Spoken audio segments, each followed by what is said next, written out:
نہیں ہے، آپ نہیں جانتے ما احدثوا بعدک، انہوں نے آپ کے دین میں کیا تبدیلی کی۔ اللہ کے نبی صلی اللہ علیہ وسلم فرمائیں گے سحقن سحقن سحقن لمن غیر بعدی، جنہوں نے میرے دین کو بدل ڈالا آج میری آنکھوں سے دور کر دیا جائے۔ بھائی کہتے ہیں کہ رسول اللہ صلی اللہ علیہ وسلم طائف کے میدان میں گئے اور وہاں کفار نے آپ پر پتھر برسائے، پتھر برسانے کے بعد پھر اللہ نے جبرائیل علیہ السلام کو بھیجا ان بستیوں کو تباہ کرنے کے لیے، اور آپ نے کہا ان کو تباہ نہ کرو، مجھے اللہ سے امید ہے کہ یہ نہ صحیح ان کی آل اولاد ضرور میرا کلمہ پڑے گی۔ تو نبی کو علم غیب تھا تبھی تو آپ نے کہا۔ بڑا پیارا سوال ہے، اب ذرا غور کیجئے۔ اللہ کے نبی صلی اللہ علیہ وسلم مکے سے نکل کے طائف گئے تبلیغ کرنے کے لیے، کیوں؟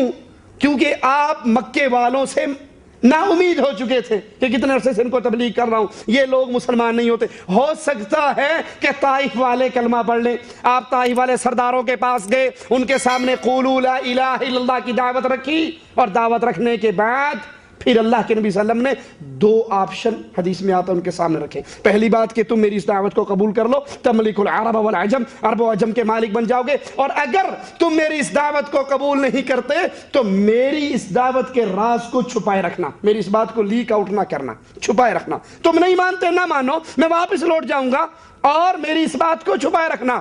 ان کفار نے نہ تو اللہ کے نبی صلی اللہ علیہ وسلم کی بات کو مانا اور نہ آپ کے راز کو چھپایا، بلکہ اوباش گنڈوں کو آپ کے پیچھے لگایا، انہوں نے پتھر مارے، اور یہاں تک کہ اللہ کے نبی صلی اللہ علیہ وسلم گر گئے۔ جب آپ کو ہوش آئی، خون آپ کا نکلا ہوا، آپ کے پاس جبرائیل پہنچ چکے اور کہہ رہے ہیں اے اللہ کے نبی، یہ پہاڑوں کا فرشتہ ہے، اگر اجازت دو ان دو پہاڑوں کو اٹھائیں اور طائف والوں کو مسل کے رکھ دیں۔ رسول اللہ صلی اللہ علیہ وسلم نے فرمایا نہیں، مجھے امید ہے، یہ نہ صحیح انہوں نے تو پتھر مارے ہیں، یہ نہ صحیح مجھے اللہ پر امید ہے کہ ان کی آنے والی نسلیں ضرور کلمہ پڑھیں گی۔ آپ کو علم غیب نہیں، آپ نے اللہ پر امید کر کے یہ بات کہی۔ اگر علم غیب ہوتا تو مکہ چھوڑ کے طائف آتے ہی کیوں؟ یہاں تو پتھر پڑے۔ آپ آئے تھے اس لیے کہ لوگوں کو اسلام کی طرف قائل کریں گے، اور انہوں نے جوابی طور پہ پتھر مارے۔ رہا وہ واقعہ کہ اللہ کے نبی صلی اللہ علیہ وسلم کی ایک کندھے پہ حضرت حسن تھے اور ایک پہ حسین تھے، تو پہلی بات یہ کسی صحیح حدیث کے اندر موجود نہیں ہے۔ کسی صحیح حدیث میں ہمیں حدیث لا کے دے دیجئے کہ بخاری میں ہے، مسلم میں ہے، ابو داؤد میں ہے، ترمذی میں ہے، کسی ایک حدیث میں ہمیں حوالہ دے دیجئے، ہم ماننے کے لیے تیار۔ نمبر دو حضرت حسین کے کربلا کے واقعے کو پیش کرتے ہیں کہ اللہ کے نبی تو پہلے ہی کہہ دیا تھا کہ یہ وہاں پر مارے جائیں گے۔ حضرت حسین خود جب کربلا میں پہنچے تو دیکھا کوفی تلواریں لے کے سامنے کھڑے ہیں، تو حضرت حسین نے کہا، جس کو شیخ مفید نے اپنی کتاب الارشاد کے اندر نقل کیا ہے کہ مجھے تم نے بلایا تھا، اگر تم میرا ساتھ دینے کے لیے تیار نہیں تو میں واپس مدینے چلا جاتا ہوں۔ اگر امام صاحب کو علم غیب ہوتا تو وہاں کیوں کہتے مجھے تم نے بلایا تھا، میری مدد نہیں کرتے تو مجھے واپس جانے دو۔ دوسری شرط پیش کی، مجھے کفار کی سرحدوں پہ جانے دو۔ تیسری شرط، مجھے یزید کے پاس جانے دو۔ اگر حضرت حسین کو علم غیب ہوتا تو مکے سے چلتے ہی کیوں؟ آئیے اب غیب کی طرف چلتے ہیں، اور غیب کی چند قسمیں میں آپ کے سامنے پڑھوں۔ جواہر الکلام سے لے کے نہج الکلام تک جتنی علم الکلام کی کتابیں، اس میں غیب کی 3 تعریفیں لکھی کہ غیب 3 چیزوں سے ظاہر ہوتا ہے۔ 3 چیزیں ہیں غیب کی۔ کون سی؟ عالم الغیب ہونا، یعنی کہ غیب کو جاننا، ناظر الغیب ہونا، غیب میں جھانکنا، خالق الغیب ہونا، غیب کو خلق کرنا۔ سب سے جو چھوٹی تعریف ہے میں پہلے وہ پڑھوں، عالم الغیب ہونا، غیب کے بارے میں جان لینا۔ اس کام کے لیے ریاضت چاہیے، زہد چاہیے، تقوی چاہیے، عبادت چاہیے، عرفان چاہیے۔ انسان اس بلندی پہ آ سکتا ہے کہ انسان غیب کو جان سکتا ہے، اور بہت سے اس وقت بھی ہمارے معاشرے میں وہ لوگ موجود ہیں جو غیب کی خبر بتا دیتے ہیں۔ اس کا مطلب ہے علم الغیب ہونا یہ مخلوق کے ہاں ہے۔ اب جب میں نے دہلیز آل محمد پہ سجدہ کیا اور میں نے سوچا کہ مجھے اس گھر سے 3 صفتوں میں سے ایک صفت ڈھونڈنی ہے کہ اس گھر میں کون سی صفت پائی جاتی ہے۔ اب توجہ میری طرف مکمل کیجئے گا، اب تمہید مکمل ہونے کے بعد میں پہلا نتیجہ دینے لگوں۔ علم الغیب، عالم الغیب ہونا، غیب کے بارے میں جاننا۔ جب ہم نے آل محمد کی دہلیز پہ سجدہ کیا کہ سب سے پہلی چیز ہم آل محمد کی دہلیز سے دیکھیں کہ عالم الغیب ہونا اس گھر میں ہے یا نہیں ہے. یہ میرا ممبر کے غلاف پہ ہاتھ ہے. کتابیں چاہو گے انبار لگاؤں گا, بحث کرنا چاہو گے پوری رات بیٹھوں گا, مناظرہ کرنا چاہو گے نہ آؤں گا تو میں تمہارا نہیں 14 کا مجرم ہوں. جب عالم الغیب ہونے کی صفت ہم نے آل محمد کے گھر میں ڈھونڈی تو اس گھر کے مالکوں میں نہیں, اس گھر کے جانوروں میں نظر آئی. عالم الغیب اس گھر کے جانور ہیں. کبھی بھی میں مجمع کو تنہا نہیں چھوڑ کے گیا کہ میں بات ہوا میں چھوڑ کے خود میں چلا جاؤں اور آپ سارا دن پریشان گلیوں میں پھرتے رہے کہ انہوں نے دعویٰ کیا, دلیل تو ہمارے حوالے کی کوئی نہیں, بات ہم آگے کر ہی نہیں سکتے. صرف اتنا کہہ دیا کہ اس گھر کے جانور عالم الغیب ہیں, غیب کو جانتے ہیں. اب میں کتاب کا حوالہ اتنا آسان دینے لگا ہوں, میں مشکل کتاب دوں گا, آپ صبح ڈھونڈ نکلیں گے, کہیں سے ملے گی کہیں سے نہیں ملے گی. میں مورخ کا نام بتاؤں گا, آپ کہیں حوالہ دیں گے, کوئی بندہ ٹال دے گا کہ یہ مورخ مضبوط نہیں تھا. میں راوی بتاؤں گا, وہ کہیں گے راوی مستند نہیں تھا. آپ اپنے گھر میں جائیں گے, جو بچہ جب بچی اسکول جاتے ہیں اس کے اسکول کا بیگ کھولیے گا, اسلامیات کی کتاب نکالیے گا, اس میں فتح مکہ کا چیپٹر لکھا ہوا ہے, سلیبس کی کتابوں میں ہے, لٹریچر میں ہے. آپ وہ فتح مکہ کا مضمون نکالیے گا, اس میں لکھا ہے جب رسول ہجرت کر کے مکہ سے مدینہ پہنچے ہر صحابی کی خواہش تھی نبی میرے گھر رکیں, نبی میرے گھر رکیں, نبی میرے گھر رکیں. امیدوار زیادہ تھے. نبی نے اپنی اونٹنی قصوہ کی مہار کو چھوڑ دیا کہ جہاں جا کے یہ اونٹنی بیٹھے گی میں اس گھر کا مہمان ہو جاؤں گا. وہ بیٹھی آ کے حضرت ابو ایوب انصاری کے دروازے پہ. اسے کس نے بتایا تھا کہ یہاں بیٹھنا ہے؟ اس اونٹنی کو کس نے بتایا تھا کہ یہاں بیٹھنا, جو ہاتھ نہیں اٹھا. اب اس سے داد لینے کے لیے میں جملہ پڑھنے لگا ہوں. اس میں بڑی بہترین بحث کی ہے حضرت مولانا شبلی نعمانی نے, میرے اہل سنت بھائیوں کے عالم دین ہے. انہوں نے لکھا کہ یہ اونٹنی اس لیے سمجھ گئی تھی, اس لیے کہ اس اونٹنی قصوہ پہ نبی بیٹھا کرتے تھے. نبی کے بیٹھنے کی وجہ سے یہ نبوت کے مزاج کو سمجھ گئی تھی, یہ نبی کے طریقے کو سمجھ گئی تھی. کاش شبلی نعمانی زندہ ہوتا تو میں اس کے سامنے جا کے پوچھتا کہ جس اونٹنی پہ تھوڑی دیر کے لیے محمد بیٹھے وہ نبی کا مزاج سمجھ لیتی ہے, اور جو نبی کے شانوں پہ سوار ہوتے. رسول کی اونٹنی قصوہ غیب جانتی تھی. حسین کا گھوڑا مرتجز غیب جانتی.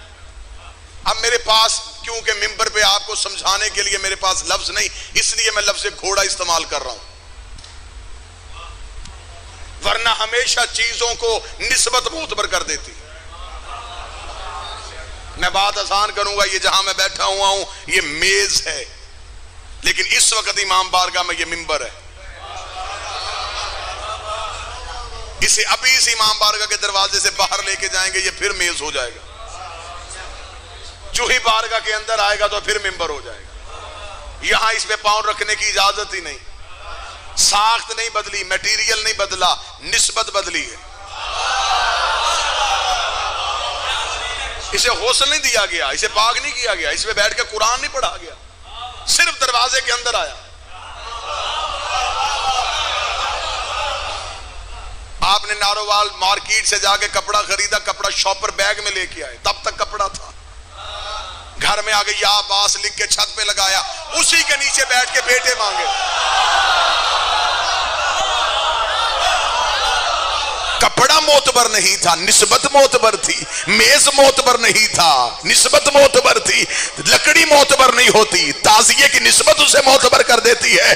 رکھ میرے سر پہ قرآن, مجھے بادشاہ حسین کی عزت کی قسم جب تک حسین کے دروازے پہ نہیں پہنچا تھا تب تک مرتجز بھی گھوڑا تھا, ادھر حسین کی دہلیز پہ آ گیا. اب یہ گھوڑا نہیں رہا, اگر یہ حیوان ہوتا یہ زہرا کی چادر پہ جو کھا ہی نہیں سکتا. معتبر ہو گیا کس وجہ سے؟ نسبت کی وجہ سے. اب یہ دکھنے میں حیوان ہے, حقیقت میں نہیں. اب جو بندہ ذہنی طور پہ حاضر بیٹھا وہ اگلے جملے کا لطف لے گا. کربلا میں حسین کا مرتجز نظر حیوان آ رہا تھا, حقیقت میں حیوان نہیں تھا. اور جو سامنے 9 لاکھ کھڑے تھے نظر انسان آ رہے تھے.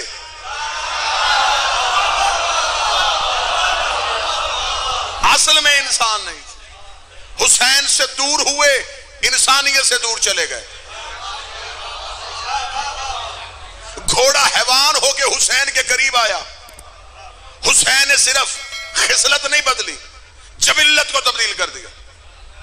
دکھنے میں گھوڑا تھا، کھڑا علیہ السلام کے درمیان تھا. حسین نے اسے اتنا معتبر کر دیا ہے کہ آج بھی اس گھوڑے کی شبیہ لے کے ہم بازار میں آتے ہیں، وہ آگے چلتا ہے، سید پیچھے چلتے. نسبت نے معتبر کیا. اس کا مطلب ہے کہ نسبتیں معتبر کر دیتی ہیں. حسین کا مرتجز غیب جانتا تھا. کتنے باتیں ایسی ہیں جو 10 محرم کو، کتنے مکالمے ایسے ہیں جو حسین اور حسین کی سواری کے درمیان ہوئے. عباس کا گھوڑا غیب جانتا ہے، رسول کی اونٹنی غیب جانتی ہے. کتابوں میں لکھا ہوا ہے کہ جب حضرت عبد المطلب کے اونٹ پکڑے تھے ابرہا نے، یہ بات بھی سلیبس کی کتابوں میں لکھی ہوئی. حضرت عبد المطلب اپنے اونٹ لینے کے لیے ابرہا کے دربار میں آئے تو حضرت عبد المطلب آئے تو ابرہا نے کہا یہ کون ہے؟ لوگوں نے بتایا یہ متولی، یہ کعبہ ہے، کعبے کی چابی اس کے گھر ہے، ہاشمیوں کا سردار ہے. ابرہا بیٹھا کہ اب یہ مجھ سے مطالبہ کرے گا کہ تو کیوں خانہ کعبہ کو دشمنی چاہتا ہے. حضرت عبد المطلب نے کہا میرے اونٹ چل رہے تھے، وہ تیرے سپاہیوں نے کیوں پکڑے؟ اس نے کہا میں خانہ کعبہ گرانے آیا ہوں. فرمایا ٹھیک ہے لیکن میرے اونٹ کہاں ہیں؟ اس نے کہا میں اللہ کا گھر گرانے لگا ہوں. حضرت عبد المطلب نے کہا میں پوچھ رہا ہوں میرے اونٹ کہاں ہیں؟ اس نے کہا تو کیسا کعبے کا متولی ہے، میں کعبہ گرانے کی بات کر رہا ہوں، تو اونٹوں کا پوچھ رہا ہے. حضرت عبد المطلب کے جملے آج بھی تاریخ کے ماتھے پہ جھومر بن کے چمک رہے ہیں. حضرت عبد المطلب نے کہا انا رب العبل، اونٹوں کا مالک میں ہوں، گھر کا مالک وہ ہے. مجھے اونٹ دے، گھر جانے وہ جانے. اتنا جملہ کہنا تھا. یہ ابرہا کے قریب سلیبس کی کتابیں لکھتی ہیں ایک ہاتھی جو اس کا پالا ہوا خون خار ہاتھی تھا، وہ قریب کھڑا تھا. ابرہا نے اسے سرخ رومال کا اشارہ کیا. جب سرخ رومال کا اشارہ ہوتا تھا یہ ہاتھی چیختا چنگھاڑتا جاتا تھا اور ابرہا کے دشمن کو سونڈ میں لے کے پاؤں میں روند کے مار دیتا تھا. جب یہ چیختا چنگھاڑتا چلا تو دربار میں خاموشی تاری. متولی یہ کعبہ قتل ہونے لگا ہے، رئیس مکہ قتل ہونے لگا ہے، ہاشمیوں کا سردار قتل ہونے لگا ہے. لوگوں کی سانسیں خشک ہو رہی تھی. عبد المطلب نے خونخوار ہاتھی کو بھاگتے ہوئے آتے دیکھا. عبد المطلب نے طریق کہہ دی، ایک لمحے کے لیے پاؤں کی جنبش بھی نہیں چھوڑی کیونکہ قرار خاندان تھا، فرار خاندان تو تھا ہی نہیں. حضرت عبد المطلب نے اپنے پاؤں کی جنبش کو بھی نہ چھوڑا. اب کتابیں لکھتی ہیں، جتنی کتابیں اہل سنت کے سب میں یہ ریفرنس موجود ہے. سلیبس کی کتابوں میں لکھا ہوا ہے کہ ابرہا کا ہاتھی آیا، بجائے حملہ کرنے کے حضرت عبد المطلب کے قدموں پہ اپنی پیشانی کو رکھ کر رگڑنا شروع کر دیا. جب ہم نے علماء سے پوچھا اس حیوان کو کیا ہوا تھا، یہ تو کافر کا ہاتھی تھا، اس نے عبد المطلب کی تعظیم کیوں کی؟ انہوں نے کہا اصل میں اسے حضرت عبد المطلب کی پیشانی میں نبی کا نور نظر آ گیا تھا، نبی کا نور نظر آ گیا تھا، نبی کا نور نظر آ گیا تھا. کتنا بہتر تھا وہ ہاتھی، اسے پتا تھا محمد بشر نہیں ہوتا، محمد نور ہوتا. ہاتھی غیب جانتا. جب ابرہا کے پاس سے چلا تب ہاتھی تھا،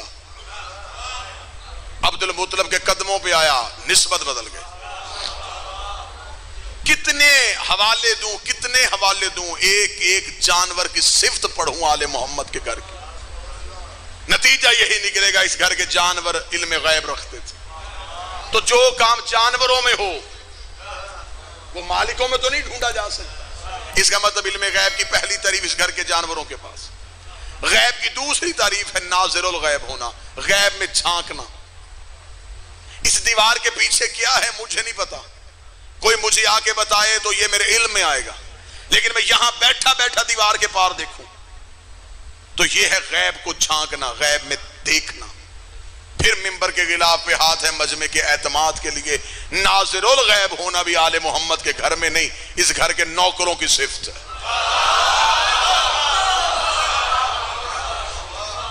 اس گھر کے نوکر غیب میں دیکھتے ہیں، غیب میں جھانکتے